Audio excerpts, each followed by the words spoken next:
Most people don't struggle because they lack intelligence or effort. They struggle because no one ever explained the rules that quietly govern human behavior. If you've ever felt overlooked despite doing things right, misunderstood while trying to be reasonable, or drained from playing fair in situations that weren't designed to be fair, this channel is for you. Unspoken laws doesn't teach manipulation. It reveals the dynamics already shaping outcomes, whether you see them or not. Here, we replace confusion with clarity, not to make you harder, but to help you move through the world without losing yourself. Let's begin. Most people enter relationships, professional or personal, with an unspoken assumption that fairness is mutual, that reason is shared, that effort will be met with effort. And when that assumption quietly fails, they don't immediately recognize what's happening. They look inward first. They wonder if they asked for too much, if they were unclear, if they should explain themselves better next time. What's rarely said is that reasonable expectations don't fail because they are unreasonable. They fail because they are applied in environments where leverage is uneven. In unequal relationships, reason does not function as a bridge. It functions as a concession. This isn't about cruelty, and it isn't about bad people. It's about structure. When one side has more options, more tolerance for loss, or less emotional investment, the relationship doesn't run on shared logic. It runs on asymmetry. The person with fewer options is rewarded for being accommodating. The person with more options is rewarded for being ambiguous. And slowly, without anyone announcing it, the rules change. The reasonable person explains. The other person decides. The reasonable person waits. The other person responds when it's convenient. The reasonable person assumes good faith. The other person learns that no explanation is required. This is how imbalance becomes normalized, not through overt dominance, but through quiet patterns that repeat without friction. Most people sense this long before they can name it. They feel the fatigue of always adjusting, the tension of having to be understanding, the subtle embarrassment of caring more than the situation seems to warrant. And because they value harmony, they don't call it out. They absorb it. What they don't realize is that in unequal dynamics, restraint is interpreted differently. To one side, it signals maturity. To the other, it signals tolerance. And tolerance, over time, becomes expectation. This is where confusion begins. Because the reasonable person believes they are building trust, but structurally, they are reinforcing a pattern where their needs require justification, while the other person's boundaries simply exist. Nothing dramatic has happened yet. No betrayal, no obvious wrongdoing, just a quiet misalignment between effort and impact. And the longer it continues, the harder it becomes to speak without sounding difficult, or too sensitive, or overthinking. This is not a personal failure. It's a predictable outcome when clarity is applied without containment. In the next part, we'll look more closely at why reason alone cannot stabilize an unequal dynamic, and why fairness, when unreciprocated, slowly erodes self-respect rather than preserving it. When people talk about imbalance, they often imagine something obvious, a clear authority figure, a visible dependency, a role that's formally defined. But most unequal relationships don't look like that from the inside. They feel subtle, they feel situational, they feel temporary. At first, what's rarely said is that inequality is often maintained not by force, but by interpretation, by who feels responsible for keeping things smooth, by who feels compelled to explain themselves when tension appears. In these dynamics, the reasonable person becomes the translator of discomfort. They notice shifts in tone, they sense distance, they adjust their behavior to compensate. And the other person doesn't have to ask for this. They don't even have to be conscious of it. The structure does the work for them. Because when one side consistently anticipates the emotional weather, they carry more of the relational load. They are managing context, while the other person simply occupies it. Over time, this creates a quiet distortion. The person doing the emotional labor starts to believe that understanding is their responsibility. That clarity is something they must provide. That fairness requires explanation. But fairness, in healthy dynamics, does not require persuasion. It's mutual by default. In unequal ones, it must be argued for. This is where reasonable expectations begin to fail. Not because they are wrong, but because they are being negotiated with someone who is not equally invested in their fulfillment. And when reason meets indifference, reason doesn't win. It dissolves. The more calmly you explain your needs, the more optional they appear. The more patiently you wait, the more elastic your boundaries become. This is not because patience is weak. It's because patience, without leverage, has no stopping point. Most people don't notice the moment this shifts. There's no clear line crossed. Just a growing sense that speaking up feels heavier than staying quiet. That silence isn't peace. It's containment without reciprocity. And the mind starts to adapt. You begin to pre-edit yourself. You delay requests. You soften language. Not because you don't deserve clarity, but because you've learned quietly that clarity costs you more than it costs the other person. This is the unspoken rule. In unequal relationships, the person who values harmony most becomes the one who sacrifices it. And the cost isn't immediate conflict. It's erosion. Erosion of self-trust. Erosion of expectation. Erosion of the internal signal that says, this should be mutual. By the time frustration surfaces, it often feels disproportionate, as if it came out of nowhere. But it didn't. It accumulated slowly, under the guise of reasonableness. In the next part, we'll look at why explaining yourself repeatedly doesn't restore balance, and why it often deepens the very pattern you're trying to correct. There is a moment in many unequal relationships that feels especially confusing. It's the moment you realize you've already explained yourself clearly, more than once, calmly, thoughtfully, and nothing changed. Not in a dramatic way, just enough to make you question whether clarity even matters. What's rarely said is that repetition of explanation doesn't signal misunderstanding. It signals that the explanation is not required for the other person to continue as they are. In balanced dynamics, explanation is a bridge. It closes gaps. It recalibrates expectations. In unequal ones, explanation becomes a ritual of reassurance. It soothes your discomfort more than it shapes the outcome, because the other person already has what they need. They are getting consistency without cost, access without obligation, understanding without adjustment. And every time you explain again, something subtle happens. You demonstrate that your boundary is flexible enough to be rephrased, that your clarity is negotiable, that your discomfort is something you'll manage internally if it keeps the connection intact. This is not because you lack self-respect. It's because you are operating from good faith in a system that isn't symmetrical. Most people assume that being reasonable increases the likelihood of being met halfway. But reason only works when both sides experience consequences for ignoring it. In unequal relationships, there is no such consequence. The dynamic remains intact, whether your needs are addressed or not. So, explanation turns inward. It becomes self-regulation rather than mutual regulation. You start to explain in order to stay calm, to stay aligned with your own values, to avoid becoming someone you don't recognize. And while that restraint is admirable, it has a hidden cost. It teaches the relationship that your boundaries arrive softly and leave quietly. This is why the reasonable person often feels invisible rather than unheard. Because invisibility doesn't come from being ignored once.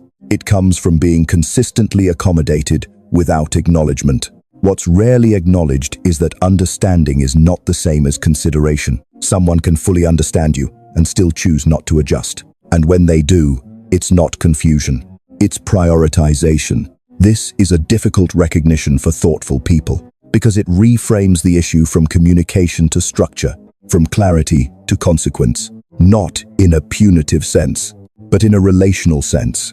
If nothing changes when you speak, the system has no incentive to change. And the longer you stay reasonable without containment, the more the pattern stabilizes. In the next part, we'll explore why fairness cannot be sustained by empathy alone, and how self-respect begins to erode when reason carries the entire burden of balance. Empathy is often praised as the glue of healthy relationships, and in balanced dynamics, it is. It allows each person to see beyond their own perspective and adjust accordingly. But empathy behaves differently when it's one-sided. What's rarely said is that empathy, without boundaries, becomes a stabilizer for imbalance. It smooths over friction that might otherwise signal a problem. It absorbs impact that should have been shared. In unequal relationships, the more empathic person often becomes the emotional buffer. They understand context, they account for stress, They make room for complexity. And while this feels generous, it quietly shifts responsibility away from the person who benefits most from the arrangement. Because when empathy explains everything, nothing has to change. The reasonable person tells themselves they're being mature, that they're choosing peace over conflict. That patience is strength. But over time, patience begins to look like self-abandonment. Not because patience is wrong, but because it's being asked to compensate for a lack of reciprocity. This is where fairness starts to fracture internally. You still believe in it, conceptually. You just stop expecting it to show up for you. And that internal adjustment is subtle. You don't announce it. You just lower the bar quietly. You stop asking for consistency. You stop naming what feels uneven. You tell yourself it's not worth it. What's rarely acknowledged is that this is the moment self-respect shifts from something you feel to something you manage. You begin to contain your expectations instead of expressing them. You become skilled at tolerating ambiguity. You pride yourself on being flexible. But flexibility, when unreciprocated, becomes fragility. Not because you are weak, but because the relationship is no longer anchored by mutual regard. It's anchored by your capacity to endure.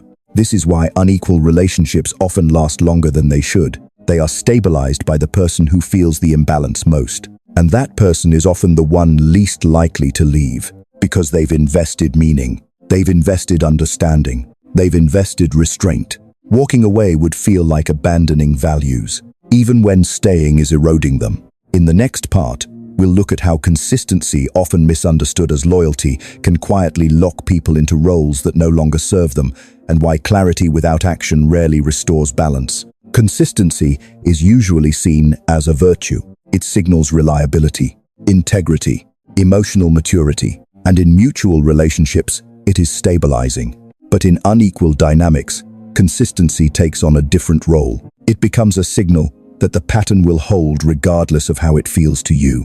What's rarely said is that consistency, when it's one-sided, teaches the relationship what it can rely on, not mutual care, but your endurance. You show up the same way. You respond with the same tone. You keep your standards intact, even as they are quietly unmet. And while this feels principled, it sends a clear structural message. The relationship will continue without requiring recalibration. This is where reasonable people get stuck. They believe that staying steady will eventually be recognized. That fairness will re-emerge once the other person catches up. But awareness does not automatically lead to adjustment, especially when the current arrangement is comfortable for one side. So consistency stops being a virtue and becomes a constraint. It locks you into a role you didn't consciously choose. You become the stable one, the understanding one, the person who doesn't make things difficult. And slowly, that identity begins to cost you, because it limits what you can express without violating the image you've upheld. If you suddenly assert yourself, it feels out of character. If you pull back, it feels disruptive. If you ask for more, it feels unreasonable even when it isn't. This is how consistency becomes a trap, not because it's wrong, but because it's being upheld in a system that isn't responding in kind. What's rarely acknowledged is that fairness is not sustained by intention. It's sustained by responsiveness. When responsiveness is absent, consistency becomes a way of protecting the other person from discomfort rather than protecting yourself from erosion. And the longer this goes on, the harder it is to change the dynamic without feeling like you're breaking something. But the truth is, the dynamic was already broken. It just broke quietly, over time. In the next part, we'll explore how unequal relationships reshape internal expectations and why the moment you start containing yourself is often the moment the imbalance becomes self-perpetuating. There is a point in many unequal relationships where the shift becomes internal, not outwardly visible, but deeply felt. It's the moment you stop expecting responsiveness, not because you've accepted less in principle, but because expecting more has started to feel destabilizing. You tell yourself you're being realistic, that this is just how the person is, that pushing for balance would only create tension. And so, you adapt. What's rarely said is that this adaptation isn't neutral. It reshapes your internal sense of what is normal, what is reasonable, what is worth addressing. You begin to self-regulate before the relationship ever has to. You anticipate disappointment and soften your expectations in advance. You preemptively lower the emotional volume so you don't feel exposed. You rehearse acceptance instead of clarity. From the outside, it looks like maturity. From the inside, it feels like contraction. Because something important is happening quietly. Your internal standards are becoming conditional. Not conditional on your values, but on the other person's availability, on their mood, on their willingness to engage. This is where containment replaces expression. You still know what you want. You just stop bringing it fully into the room. And that creates a strange internal split. You remain thoughtful and composed externally. But internally, there is a growing sense of dissonance. A feeling that you are carrying more of the relationship than is visible. That your calm is doing work that should be shared. Over time, this dissonance becomes fatigue. Not dramatic burnout. Just a quiet tiredness that doesn't lift. You may start to feel less present, less invested, less alive in the connection. And this can be confusing, because nothing went wrong. But something fundamental changed. The relationship stopped being a place where you could arrive fully. It became a place where you had to manage yourself carefully. What's rarely acknowledged is that self-respect doesn't disappear all at once. It tints. It becomes quieter, less assertive, more internalized. And because you're not acting out, no one notices. Least of all, the person benefiting from your restraint. In the next part, we'll look at how this internal thinning of expectation affects identity and why reclaiming clarity doesn't require force, but a reorientation of where responsibility truly belongs. When expectations thin over time, something else begins to shift as well. Your sense of self inside the relationship becomes less defined. Not because you don't know who you are, but because fewer parts of you are being acknowledged. You start to recognize yourself more in private than in connection. Your clarity exists internally, but it doesn't land externally. And this creates a quiet disorientation. You begin to feel present, yet unseen, engaged, yet peripheral. What's rarely said is that identity in relationships is co-regulated. It sharpens when it's mirrored. It dulls when it's consistently unreceived. In unequal dynamics, the person doing more of the adjusting often becomes less legible over time, not because they've changed, but because fewer of their needs are shaping the shared space.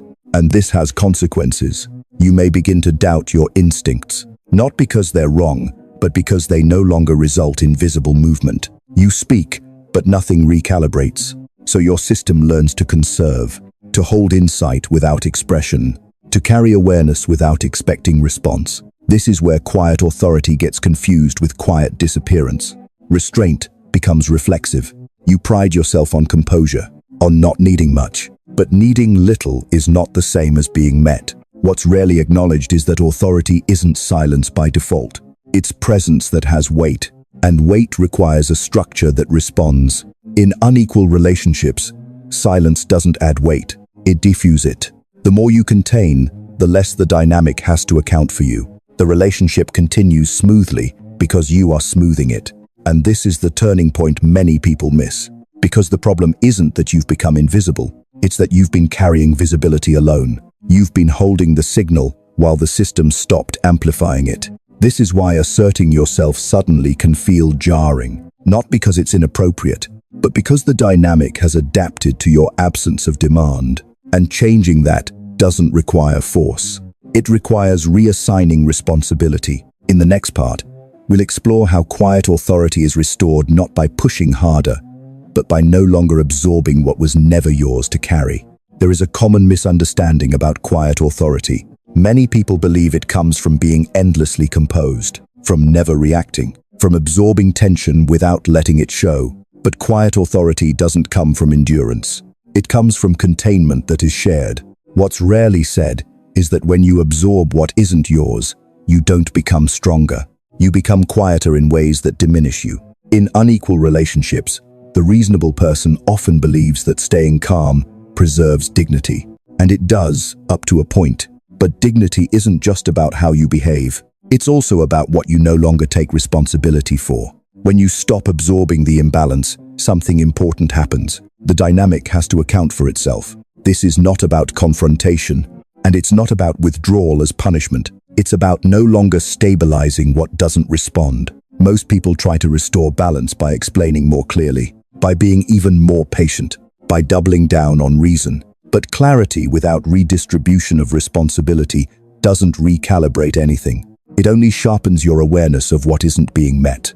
Quiet authority re-emerges when you stop cushioning the system, when you allow pauses to exist without filling them, when you let the absence of reciprocity be visible rather than absorbed. This can feel uncomfortable at first, because it breaks a long-held pattern of self-regulation. You may feel like you're being less generous, less understanding, less flexible. But what you're actually doing is re-establishing proportion.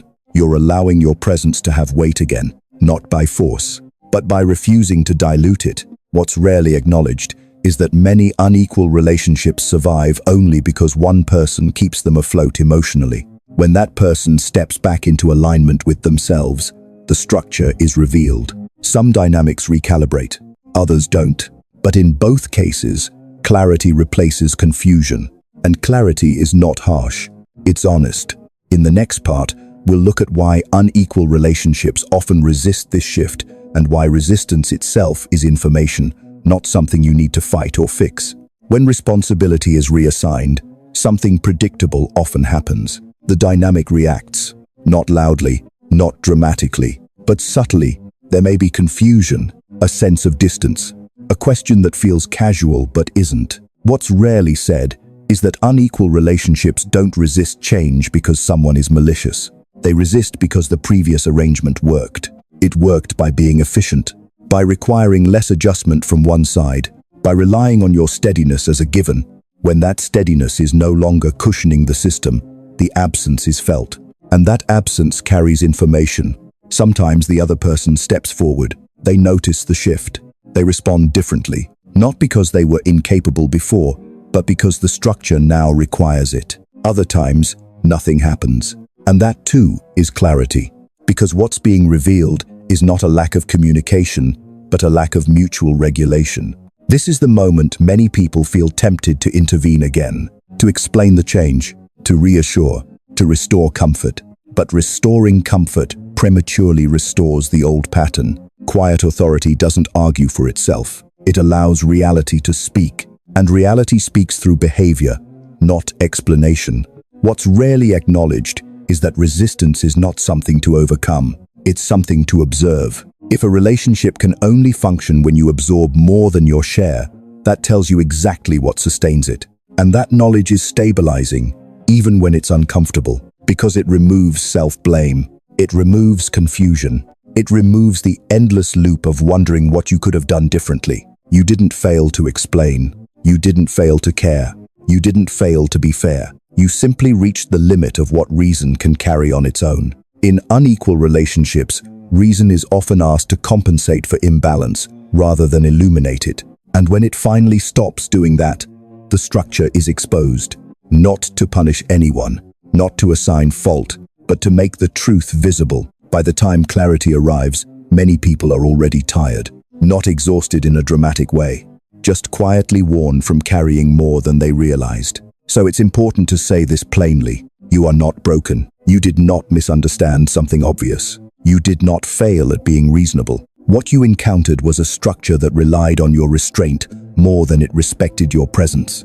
And once you see that, the goal is not to correct the other person. It's not to retroactively justify yourself. It's not even to decide what should have happened. The goal is integration. To let this understanding settle into your body without turning into bitterness, without turning into self-blame, without turning into hardness. Because clarity is not the same as defensiveness. What's rarely said is that awareness doesn't demand immediate action. It demands alignment. Alignment between what you sense and what you tolerate, between what you value and what you absorb, between how you show up and what you quietly carry. When those are brought back into proportion, something steadies inside you. You stop negotiating with yourself. You stop explaining what no longer needs explanation. This doesn't mean you become rigid, or cold, or withdrawn. It means your calm regains weight. You no longer offer your steadiness as a resource without reciprocity. You no longer manage imbalance in silence. You allow relationships to meet you where you are, or reveal that they cannot. And whatever follows from that is not a loss of connection. It's a correction of reality. Some relationships soften. Some restructure, some fade. But in all cases, confusion is replaced with self-respect. Not the loud kind, the quiet kind, the kind that doesn't need to announce boundaries, because it no longer absorbs what violates them. This is how reasonable expectations stop failing, not by becoming smaller, but by no longer being placed where they were never meant to hold everything together. You don't need to be harder. You don't need to be sharper. You don't need to become someone else. You only need to stop carrying what was never yours alone. And when you do, clarity doesn't create distance. It creates steadiness.